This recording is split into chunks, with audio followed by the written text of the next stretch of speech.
Hello बच्चों। तो आज की इस वीडियो में हम दो चरों वाले रैखिक समीकरण पर आधारित ऐसे वर्ड प्रॉब्लम्स को सॉल्व करेंगे जो कि बोर्ड एग्जाम 2023 के लिए काफ़ी महत्वपूर्ण हैं। तो आइए सॉल्व करते हैं इन प्रश्नों को। तो प्रश्न नंबर 1 हमें दिया हुआ है जो कि काफ़ी इम्पोर्टेंट क्वेश्चन है बच्चों। एक नगर में टैक्सी के भाड़े में एक नियत भाड़े के अतिरिक्त चली गई दूरी पर भाड़ा सम्मिलित है। यानी कि जो टैक्सी का भाड़ा है वो दो प्रकार से लिया जाता है। कुछ तो उसका भाड़ा नियत है यानी कि फिक्स चार्ज है और बाकी दूरी के हिसाब से लिया जाता है। 10 किलोमीटर के लिए जो भाड़ा है 105 रुपये है और 15 किलोमीटर के लिए जो भाड़ा है 155 रुपये है। नियत भाड़ा तथा प्रति किलोमीटर भाड़ा ज्ञात कीजिए। तो पहले हम इतना प्रश्न सॉल्व कर लेते हैं। देखिए बच्चों, हमने ये मान लिया कि जो नियत भाड़ा है टैक्सी का फिक्स चार्ज, जो फिक्स चार्ज है हमने x रुपये मान लिया और जो अतिरिक्त भाड़ा है हमने उसे मान लिया y रुपये प्रति किलोमीटर। अब इसमें दिया हुआ है 10 किलोमीटर के लिए भाड़ा कितना है 105 रुपये है। तो 10 किलोमीटर का जो भाड़ा है वो 105 रुपये दिया हुआ है। तो देखिए x रुपये होगा फिक्स चार्ज इसका, जो से लेना ही लेना है, और प्लस अब 1 किलोमीटर का जो भाड़ा है y रुपये है तो 10 किलोमीटर का हो जाएगा 10y। तो ये कुल मिलाकर हो गया 105 रुपये। तो ये हमारा हो गया, यहाँ हम इसको मान लेते हैं समीकरण नंबर 1। ये हमारा समीकरण नंबर 1 हो गया। तथा आगे हमें दिया हुआ है 15 किलोमीटर के लिए भाड़ा है 155 रुपये और 15 किलोमीटर का भाड़ा हो गया 155 रुपये। तो x रुपये हो गया इसका फिक्स चार्ज हो गया और 1 किलोमीटर का भाड़ा y रुपये हमने माना है, तो 15 किलोमीटर चलने का हो गया 15y रुपये। तो ये कुल मिलाकर दोनों हो गया 155 रुपये। तो ये इसे हम समीकरण नंबर 2 मान लेंगे। अब हमारे पास समीकरण 1 हो गया x प्लस 10y बराबर 105 और समीकरण नंबर 2 हो गया x प्लस 15y बराबर 155 रुपये। तो इन दोनों समीकरणों को हम या तो विलोपन विधि से या हम प्रतिस्थापन विधि से हल कर लेंगे। देखिए हम इसे आसान है, विलोपन विधि से ही कर लेते हैं। दोनों समीकरणों में जो x है वो बराबर दिया हुआ है, तो विलोपन विधि से हम इसको सॉल्व करेंगे तो समीकरण सेकंड में से समीकरण नंबर फर्स्ट को हम माइनस कर देंगे। ये हमने समीकरण नंबर सेकंड नोट कर लिया, ये हमारा समीकरण नंबर फर्स्ट हो गया। अब इन दोनों समीकरणों को हम हल कर लेते हैं। देखिए समीकरण 1 और 2 में यहाँ पर जो x है हमें बराबर दिया हुआ है। यदि दोनों समान चिन्ह वाले हैं तो घटाने पर ये सॉल्व होगा। यदि एक प्लस का है दूसरा माइनस का होगा तो क्या होगा, ये जोड़ने पर होगा। अब यहाँ पर दोनों प्लस में हैं तो घटाने पर क्या होगा, समीकरण सेकंड से समीकरण फर्स्ट को हम घटा देते हैं। तो यहाँ पर लिख देंगे घटाने पर, और घटाने पर क्या होते हैं कि साइन जो होते हैं वो चेंज हो जाते हैं। जिस समीकरण को हम घटा रहे हैं उसके साइन चेंज हो जाएंगे। प्लस से माइनस हो गया, प्लस का माइनस हो गया और ये भी माइनस हो गया। देखिए x प्लस और माइनस का ये कैंसिल हो गया और यहाँ पर देखिए 15y से 10y माइनस करेंगे तो यहाँ 5y। तो 5y बराबर यहाँ हो गया 155 में से 105 घटाएंगे तो ये 50 हो गया। 5y बराबर 50, तो y बराबर होगा 5 से 50 को भाग दे देंगे, y का मान हो जाएगा 10। तो y का मान हमें 10 प्राप्त हो गया। अब इस y के मान को समीकरण 1 या समीकरण 2 किसी में भी हम रख देंगे। तो y का जो मान है समीकरण 1 में हम रख देते हैं। y का मान समीकरण 1 में रखने पर, तो समीकरण जो 1 है वो हमें कितना दिया हुआ है, समीकरण 1 हमें दिया हुआ है x प्लस 10y बराबर 105। तो यहाँ पर समीकरण 1 हम यहाँ पर नोट कर लेंगे। तो समीकरण 1 हो गया x प्लस 10y बराबर 105। तो x प्लस 10, y का मान 10 रख लीजिए, बराबर 105। तो ये होगा x प्लस 10 गुणा 10 100 बराबर 105। तो x बराबर 105 माइनस, ये प्लस के दोहरा के क्या हो जाएंगे, माइनस हो जाएंगे, जिसको हम बोलते हैं पक्षांतर करने पर। पक्षांतर करने पर क्या प्लस की संख्या इधर आके माइनस हो जाती है और माइनस वाली प्लस हो जाती है। तो x बराबर कितना हो जाएगा, 105 में से इसको माइनस करेंगे 5, तो x का मान हो गया 5। अब हमने x क्या माना था, हमने माना था कि नियत भाड़ा, तो इसलिए नियत जो भाड़ा हो जाएगा यानी कि फिक्स चार्ज वो हो जाएगा 5 रुपये बराबर 5 रुपये। और जो अतिरिक्त भाड़ा है, नियत भाड़ा 5 रुपये हो गया और अतिरिक्त भाड़ा हमने y माना था, तो अतिरिक्त भाड़ा ये हो जाएगा आपका, y का मान 10 आया है तो होगा 10 रुपये प्रति किलोमीटर। अब हमें क्वेश्चन में और क्या पूछा है, देखिए यहाँ हमें क्वेश्चन में एक बात और पूछी है कि एक व्यक्ति को 25 किलोमीटर यात्रा करने के लिए कितना भाड़ा देना होगा।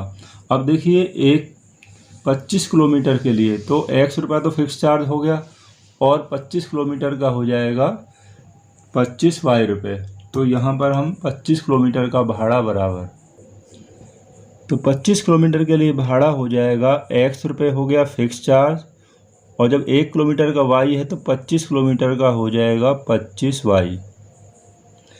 तो x का मान हमारे पास कितना है, 5 रुपये है और y का मान हमारे पास है 10 रुपये। तो y का मान 10 रख देंगे यहाँ पर, तो ये हो जाएगा 5 प्लस 25 गुणा 10 250, तो 250 प्लस 5 तो ये कितना हो जाएगा 255 रुपये। तो 25 किलोमीटर के लिए जो भाड़ा हो जाएगा वो 255 रुपये हो जाएगा। और जो टैक्सी का जो हमारे पास जो आया है नियत जो भाड़ा है वो 5 रुपये हो गया और अतिरिक्त भाड़ा हो गया इसका 10 रुपये प्रति किलोमीटर। तो आइए दूसरा क्वेश्चन देखते हैं। तो सेकंड क्वेश्चन है बच्चों, जो कि वेरी इंपॉर्टेंट क्वेश्चन है बोर्ड एग्जाम की दृष्टि से। क्वेश्चन दिया हुआ है 2 अंकों की एक संख्या के अंकों का योग 9 है। इस संख्या का 9 गुना संख्या के अंकों को पलट देने से बनी संख्या का 2 गुना है, वह संख्या ज्ञात कीजिए। देखिए यहाँ पर जो संख्या हमें 2 अंकों की दी हुई है, 2 अंकों वाली संख्या में एक अंक इकाई का होता है और एक अंक दहाई का होता है। तो हम यहाँ मान लेते हैं कि माना दहाई का अंक, तो दहाई का अंक हमने x मान लिया, दहाई का अंक बराबर x, और इकाई का जो अंक है, इकाई का अंक उसे हम मान लेते हैं y। अब दहाई का अंक x हो गया, इकाई का अंक y हो गया, तो संख्या क्या बन जाएगी, तो संख्या जो बनेगी, संख्या बराबर हमेशा जो संख्या होती है दहाई के अंक में 10 की गुणा कर देते हैं। दहाई का अंक x है तो 10 की गुणा करेंगे तो ये 10x हो जाएगा, और इकाई का अंक जो होता है वो प्लस हो जाता है, तो संख्या हो जाएगी 10x प्लस y। जैसे देखिए 25 है हमारे पास कोई संख्या, तो यहाँ 5 इकाई और 2 दहाई है, तो 2 गुणा 10 यानी दहाई के अंक में 10 की गुणा करेंगे तो 10 दूनी 20 और प्लस इकाई का अंक प्लस कर देंगे, जब भी तो संख्या क्या होगी 25 होगी। इसी तरीक़ा से 10 गुणा दहाई का अंक प्लस इकाई का अंक। अब पहली जो इसमें शर्त है वो क्या है कि अंकों का जो योग है वो कितना दिया हुआ है, 9 दिया हुआ है। तो अंकों का योग, अंकों का योग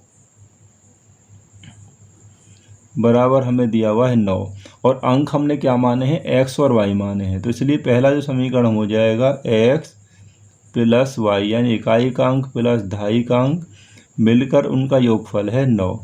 तो ये हो गया हमारा पहला समीकरण, क्योंकि अंकों का योग हमें 9 दिया है और अंक हमने इकाई और दहाई के x और y माने हैं, तो x प्लस y बराबर हो जाएगा 9।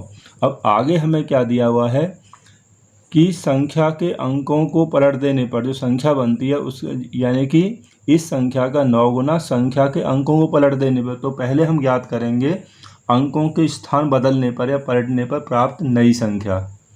तो अंकों के स्थान पर पलटने पर यानी बदलने पर बनी नई संख्या बराबर, जैसे 25 है अब अगर हम इसको बदल दें तो 5 पहले आ जाएगा, 2 बाद में आएगा, यानी कि जो दहाई का अंक है वो इकाई का हो जाएगा, इकाई का अंक जो हो गया वो दहाई का हो जाएगा।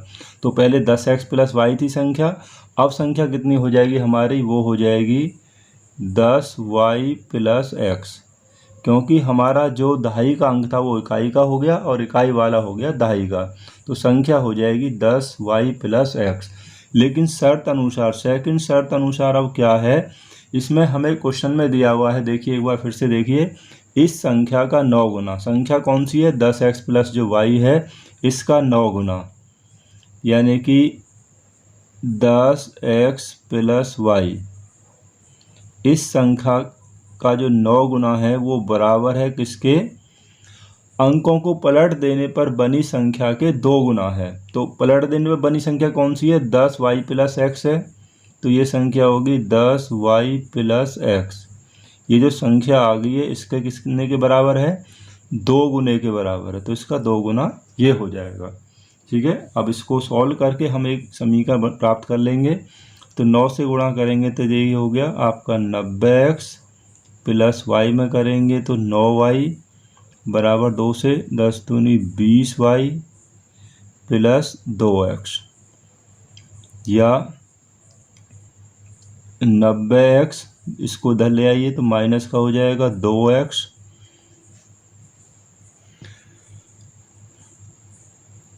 माइनस, देखिए यहाँ पर ये प्लस के 9y, इसको उधर ले आइए तो माइनस के 20y बराबर कुछ नहीं बचा यहाँ पर, तो यहाँ क्या रख देंगे हम, 0 रख देंगे। तो देखिए 90 में से 2 माइनस होंगे तो यहाँ पर 88x, और 20 में से 9 माइनस होंगे, यहाँ पर ये 9y है, देखिए 9y लिख देंगे, तो यहाँ बचा कितना, 11y बराबर 0। अब इस समीकरण में क्या है, 11 का भी भाग चला जाए, 11 से भाग दे देंगे तो यहाँ 8x, यहाँ बचेगा y बराबर 0। तो ये हमारा हो जाएगा समीकरण नंबर सेकंड। तो समीकरण x हो गया, पहला हो गया x प्लस वाई बराबर 9, और समीकरण सेकंड हो गया 8x माइनस वाई बराबर 0। अब इस समीकरण को हम किसी से भी हल कर सकते हैं, चाहे विलोपन से करें चाहे प्रतिस्थापन विधि से हल करें। तो देखिए समीकरण 1 और 2 दोनों को हमने नोट कर लिया यहाँ पर। तो विलोपन विधि से इन समीकरणों को हल करेंगे हम। देखिए दोनों में y बराबर है, तो जब y बराबर है तो इसको जोड़ने पर ये कैंसिल हो जाएगा। तो विलोपन विधि में x या y किसी का भी एक गुणांक बराबर होना चाहिए, या x वाला होना चाहिए या y वाला बराबर होना चाहिए। अब जो y हमारे पास इक्वल है वो प्लस और माइनस का है, तो ये जोड़ने पर कैंसिल हो जाएगा। अगर दोनों एक ही समान चिन्ह वाले होते तो घटाने पर होता। अब 8x और x कितना हो गया, 9x। तो 9x बराबर 0 में 9 जोड़ेंगे तो ये भी 9 आ गया। तो x बराबर, तो x का मान कितना हो जाएगा, 9 से 9 कैंसिल हो जाएगा एक बार, तो x का मान हो गया 1। अब x का जो मान आया है उसे हम समीकरण 1 में रख देंगे। x का मान समीकरण 1 में रखने पर, तो इस मान को आप समीकरण 1 या 2 किसी में रख सकते हैं रखने पर। तो समीकरण जो 1 है वो हमारे पास है, कितना है, वो समीकरण 1 हमारे पास है x प्लस वाई। तो x प्लस वाई बराबर कितना है, समीकरण 1 हमारे पास 9 है। अब x का मान 1 हो गया, 1 प्लस वाई बराबर 9, या y बराबर 9 माइनस 1। ये प्लस का इधर आकर किसका हो जाएगा, माइनस हो जाएगा, या y बराबर कितना हो जाएगा, 8 हो गया। अब y का मान 8 हो गया, दहाई का अंक 1 हो गया और इकाई का अंक हो गया 8 हो गया। तो संख्या कितनी हो जाएगी, संख्या बराबर, दहाई के अंक को 10 से गुणा करेंगे, 10 एकम 10 और इकाई का अंक प्लस कर देंगे, तो 10 एकम 10 और 8 क्या हो जाएगा, 18। तो हमारी जो संख्या हो जाएगी वो 18 हो जाएगी। अब आप जांच कर लीजिए, अंकों का योगफल 9 दिया था तो 8 अरे 9 हो गया, और उसके बाद हमें दिया था कि अंकों के स्थान बदलने पर 18 है, तो अब संख्या स्थान बदलेंगे तो ये संख्या जो हो जाएगी वो हो जाएगी स्थान बदलने पर 81 हो जाएगी। ठीक है ना, 81 हो जाएगी। और संख्या में देखिए लिखा हुआ था हमारे इसमें कि इस संख्या का 9 गुना अंकों को बदलने पर जो संख्या आएगी ना उसके 2 गुने के बराबर है। तो मैं आपको थोड़ा सा जांच करना बता रहा हूँ, थोड़ा सा टाइम लगेगा लेकिन आपकी समझ में आ जाएगा। संख्या हमारी 18 थी, बदलने पर 81 हो गई और इसका जो 2 गुना है, इसका 2 गुना करेंगे तो कितना हो जाएगा, 162 होगा। और जो पहली संख्या है इसके 9 गुने के बराबर है, 18 × 162। देखिए अंकों का योगफल 9 हो गया और जो संख्या उसका 9 गुना बदलने पर जो संख्या आती है उसके 2 गुने के बराबर है।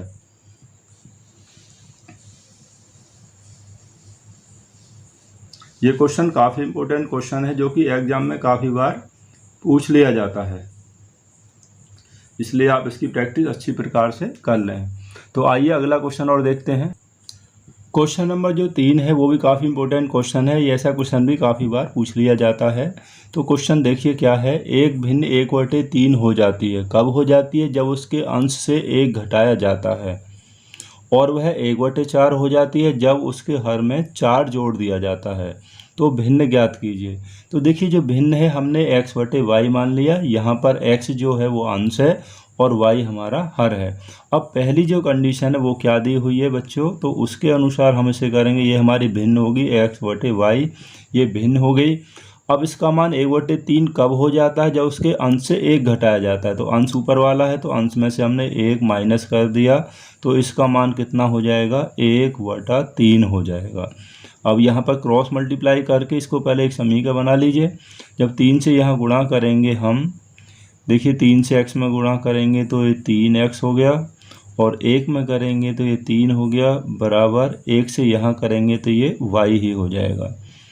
तो ये हमारा समीकरण हो गया, या इसको ऐसे कर लीजिए, 3x y को धर लाएंगे तो प्लस का ये माइनस हो जाएगा, 3x माइनस वाई बराबर, ये माइनस के 3 है तो पक्षांतर करने पर क्या हो जाएगा, प्लस के 3 हो जाएंगे। ये हो गया पहला समीकरण।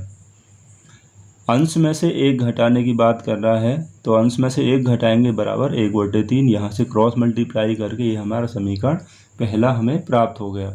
अब देखिए आगे अब क्या दिया हुआ है कि वह 1/4 हो जाती है। कब हो जाती है? जब उसके हर में 8 जोड़ दिया जाता है।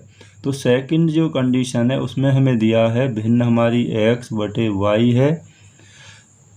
अब इसके केवल हर में बोल रहा है, हर में केवल 8 जोड़ा जाता है, अंश में कुछ नहीं जोड़ा जाता है, केवल अंश की हर की बात कर रहा है। तो हर में हमने 8 जोड़ दिया जैसा उसने कहा था और इसका मान कितना हो जाता है, 1/4 हो जाता है। तो हर में 8 जोड़ दिया तो 1/4 के बराबर होगी। यहाँ से भी क्रॉस मल्टीप्लाई कर दीजिए। क्रॉस मल्टीप्लाई करेंगे, देखिए 4 से x में करेंगे तो ये हो गया 4x बराबर 1 से गुणा करेंगे तो ये हो गया y+8, ये हो गया y+8, या 4x y को धर ले आइए -y बराबर 8। ये हो गया हमारा समीकरण नंबर सेकंड। तो समीकरण फर्स्ट और समीकरण सेकंड प्राप्त हो गए। अब इन दोनों समीकरणों को एक साथ रख के आप सॉल्व कर लें। देखिए विलोपन विधि द्वारा हमने पहले दोनों क्वेश्चन सॉल्व कर लिए हैं। अब हम प्रतिस्थापन विधि को भी समझ लेते हैं और क्वेश्चन को भी हम सॉल्व कर लेंगे। तो हम समीकरण 1 या समीकरण 2 किसी से भी लेंगे। तो समीकरण 1 से हम लेते हैं। समीकरण 1 हमें दिया हुआ है, कितना दिया हुआ है, 3x माइनस वाई बराबर 3 दिया हुआ है, या जो मान अकेला हो, यानी y यहाँ पर अकेला दिया है तो आप वही मान निकालिए। तो हम y का मान, अगर y को हम इधर ले जाएंगे तो ये हो जाएगा 3x, 3 को इधर ले आइए -3 बराबर माइनस का तो ये हो जाएगा प्लस का, यानी कि y, या हम लिख सकते हैं इसको, या y बराबर 3x माइनस 3। तो ये हमें हो गया y का मान प्राप्त हो गया। तो इस जो y का मान है हमें इसको समीकरण नंबर 3 रख लिया।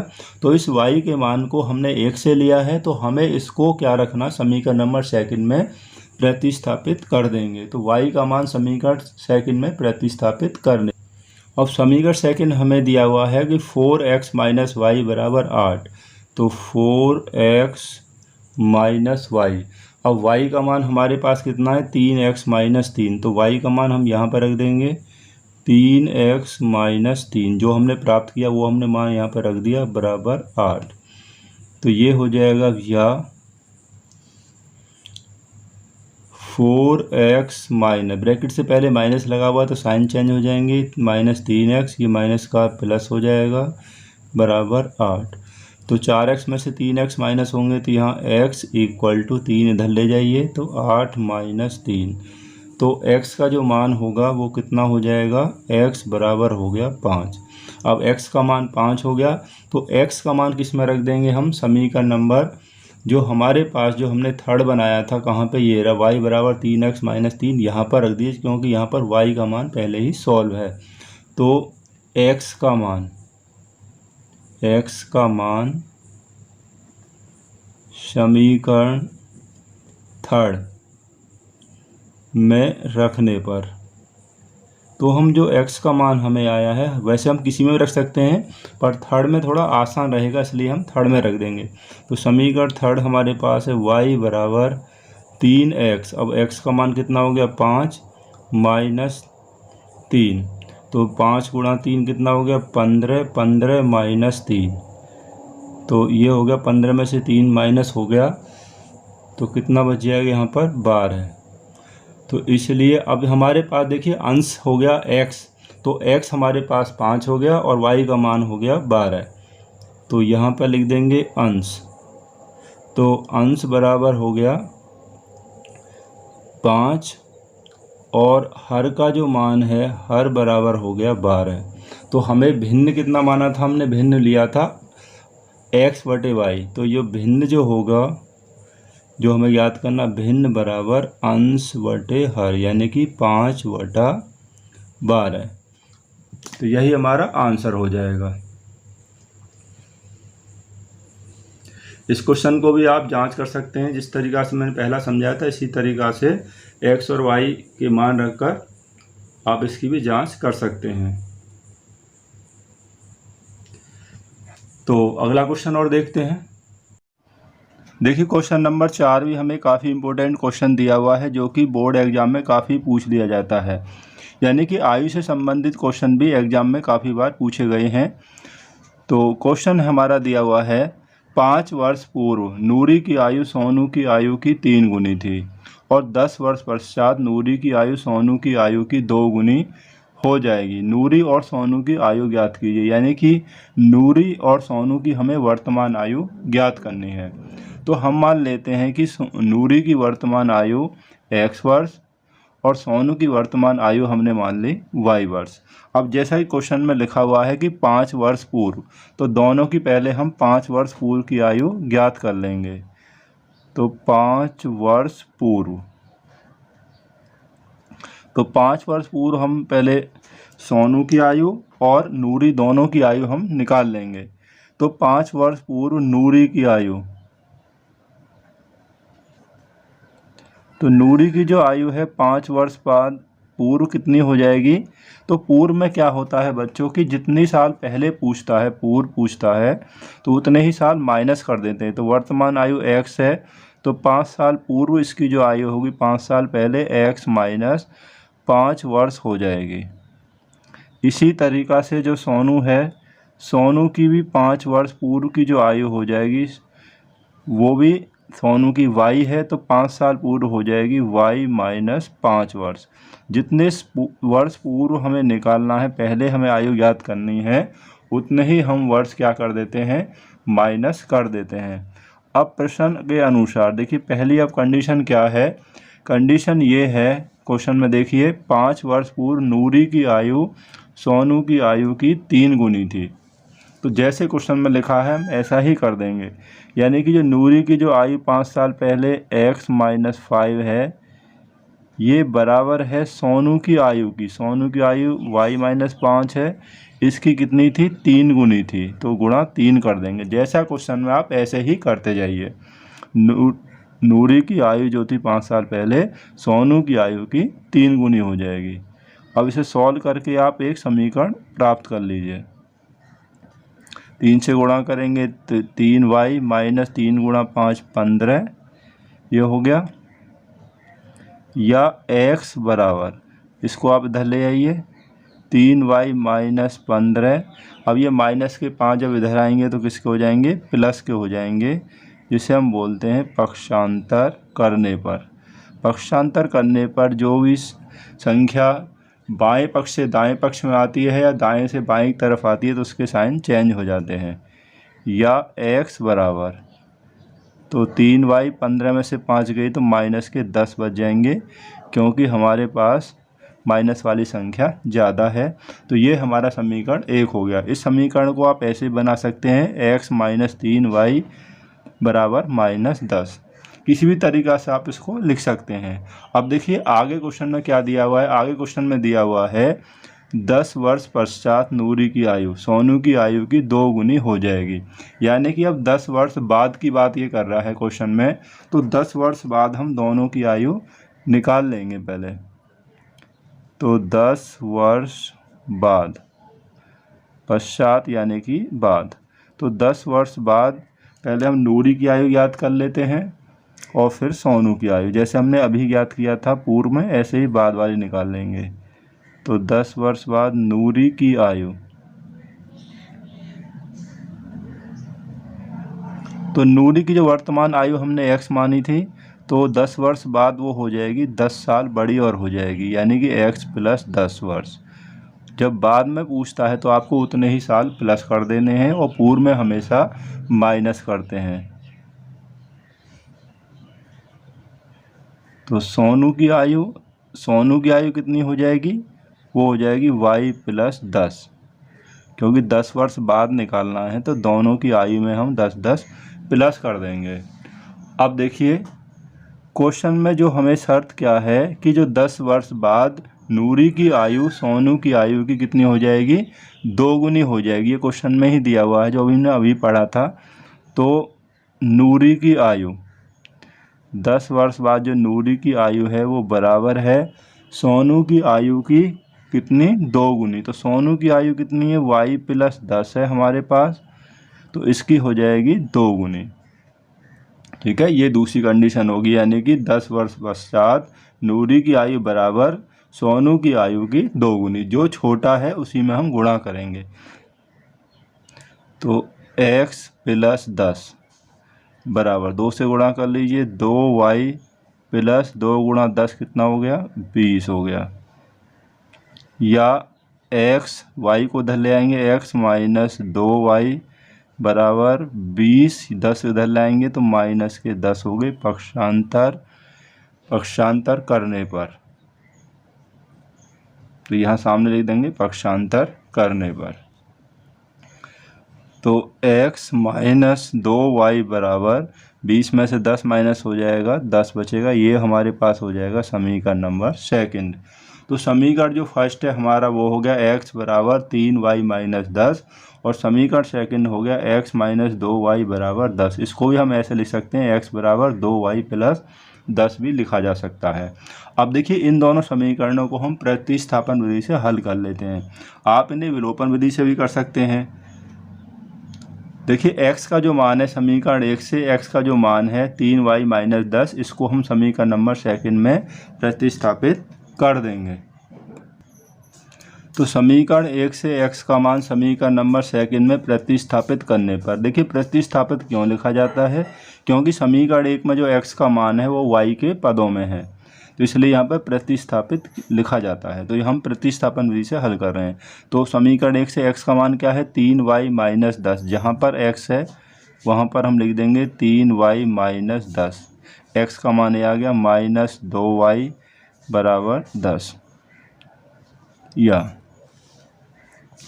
अब 3y में से 2y माइनस करेंगे तो कितना बच जाएगा, यहाँ बचेगा y बराबर 10।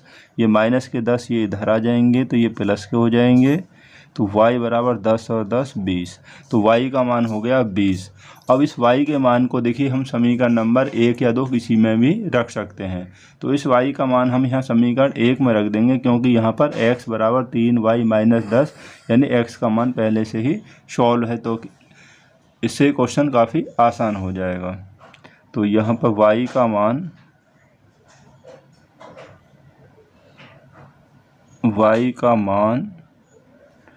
समीकरण 1 में रखने पर,